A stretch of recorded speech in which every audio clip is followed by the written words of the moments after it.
এবার শিশুদের পড়াশোনা ও মানসিক বিকাশের স্বার্থে প্রাথমিক বিদ্যালয়ে কৃত্রিম বুদ্ধিমত্তা বা এআই টুলের ব্যবহার নিষিদ্ধ করার সিদ্ধান্ত নিয়েছে নরওয়ে। দেশটির প্রধানমন্ত্রী ইউনাস গাহর স্টোরে বলেছেন, এআই ব্যবহারের কারণে অনেক শিক্ষার্থী শেখার মৌলিক ধাপগুলো এড়িয়ে যাচ্ছে ও প্রযুক্তির উপর অতিরিক্ত নির্ভরশীল হয়ে পড়ছে। অথচ স্কুলের মূল কাজ হলো শিক্ষার্থীদের পড়ালেখা ও গণিতে দক্ষ করে তোলা। নতুন নিয়ম অনুযায়ী 6 থেকে 13 বছর বয়সী শিক্ষার্থীরা স্কুলে কোনো ধরনের এআই ব্যবহার করতে পারবে না।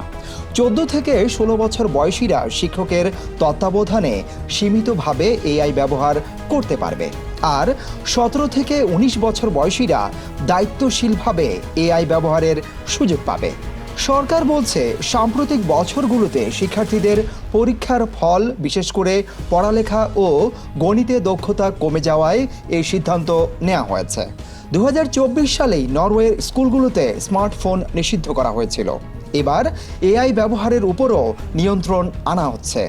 পাশাপাশি ট্যাবলেট কম্পিউটারের ব্যবহার কমিয়ে আবারও শ্রেণীকক্ষে কাগজের বই ফিরিয়ে আনার উদ্যোগ নিয়েছে দেশটি।